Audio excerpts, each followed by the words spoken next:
Dr. Kabila Raji, consultant gynecologist and obstetrician, Tepakulam, Madurai.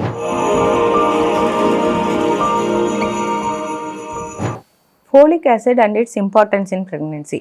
ஒரு folic ஆசிட்னு சொல்லிட்டு எல்லாருக்கும் tablet கொடுக்குறாங்க. எல்லா டாக்டரும் குட்டியாக ஒரு மாத்திரை, மஞ்சள் கலர் மாத்திரை எல்லாருமே எடுப்பாங்க. அது எதுக்கு எடுத்துக்கணும், அது ஏன் எடுத்துக்கணும், ஏன் எடுக்க சொல்கிறாங்க, கல்யாணம் ஆனோடனே எடுங்கன்னு சொல்லுவாங்க. அப்படின்னா ஏன் அப்படின்னா அந்த ஃபோலிக் ஆசிட் தான் வந்து குழந்தையோட மூளை வளர்ச்சிக்கு இம்பார்ட்டண்ட். அதாவது நீங்கள் மாசமாக ஆயிருக்கீங்கன்னு சொல்லும் போதே குழந்தை 4 வாரத்துக்கு வந்துடும். ஸோ அப்போவுமே அதோட மூளை வளர்ச்சி ஸ்டார்ட் ஆகிடும். ஸோ உங்களுக்கு அது குழந்தை வயிறில் இருக்குன்னு தெரியும் போதே குழந்தைக்கு மூளை வளரும்போது நீங்கள் அதுக்கு முன்னாடியே டேப்லெட் எடுத்துக்கிறது ரொம்ப ரொம்ப அவசியம்.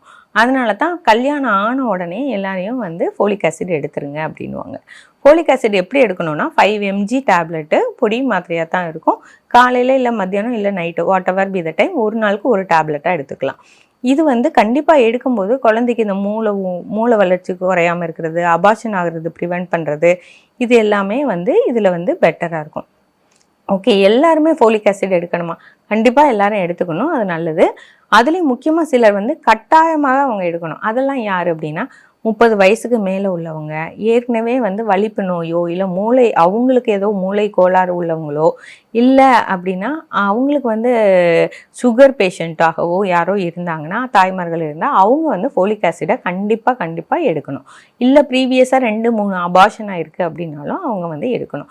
இவங்கெல்லாம் high risk for neural tube defect. Neural tube டிஃபெக்ட்னா குழந்தையோட தண்டுவடம் தலையிலேருந்து முதுகு தண்டு வரைக்கும் உள்ள மூளை வளர்ச்சியில் வந்து ப்ராப்ளம் வர்றதுக்கு நிறைய பாசிபிலிட்டி இருக்குது.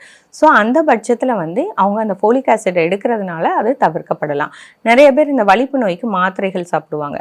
வலிப்பு நோய் மாத்திரையை நம்ம நிறுத்த முடியாது, நிறுத்தினா அவங்களுக்கு வலிப்பு வந்துடும். ஸோ ப்ரெக்னென்சியில் அவங்க சாப்பிட்டுக்கிட்டே தான் ப்ரெக்னென்சியை கண்டினியூ பண்ணுவாங்க. ஸோ அந்த பட்சத்தில் இந்த ஃபோலிக் ஆசிட் சாப்பிட்றது மூலிமா அவங்களுக்கு அந்த மாத்திரை சாப்பிட்றதுனால வர சைடு எஃபெக்ட், மூளை வளர்ச்சி குறைபாடுகள் குழந்தைக்கு வர்றது தடுக்கப்படலாம். இதை நம்ம எப்படி செக் பண்ணுறது, இந்த ஃபோலிக் ஆசிட் சாப்பிட்றதுனால இந்த மூளை வளர்ச்சி இல்லாமல் சரியாக இருக்கா இல்லையான்றது தான் என்டி ஸ்கேன் நம்ம சொல்லுவோம். 11 வாரத்துலேருந்து 13 வாரத்துக்குள்ளே குழந்தையோட கழுத்து பகுதியில் ஒரு திக்னஸ் மெஷர் பண்ணுவோம். அதை வச்சு நம்ம வந்து குழந்தைக்கு மூளை வளர்ச்சி நல்லா இருக்கா நல்லா இல்லையா அப்படின்றத கன்ஃபார்ம் பண்ணுவோம்.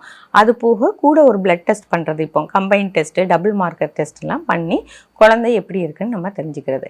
ஓகே, இந்த ஃபோலிக் ஆசிட் வந்து வெறும் டேப்லெட் மூலிமா தான் நம்ம எடுக்கணுமா அப்படின்னா இல்லை, வெறும் டேப்லெட் மட்டும் கிடையாது. அதில் ப்ராக்கோலி, நிறைய கீரை வகைகள், கேபேஜு, அதே மாதிரி லிவர் இதிலெல்லாம் இருக்குது. ஸோ இதுவும் எடுக்கலாம். பட் ஆனால் நிறையா பேர்த்துக்கு வந்து ஃபோலிக் ஆசிட் வந்து டெஃபிஷியண்ட்டாக தான் இருக்கிறதுக்கு நிறையா பாசிபிலிட்டி இருக்குது. அதனால் ஃபோலிக் ஆசிட் வந்து 3 months முன்னாடியே, ப்ரெக்னென்சிக்கு முன்னாடியே எடுத்துக்கிறது ரொம்ப நல்லது. இந்த ஃபோலிக் ஆசிட் 5 mg வந்து மருத்துவரோட ஆலோசனைப்படி அவங்களோட நீங்கள் கன்சீவ் ஆக போகிறீங்கன்னா அவங்கக்கிட்ட முதலையே ஒரு கன்சல்டேஷன் பார்த்து 3 months முன்னாடியே ஸ்டார்ட் பண்ணிக்கிறது ரொம்ப ரொம்ப நல்லது.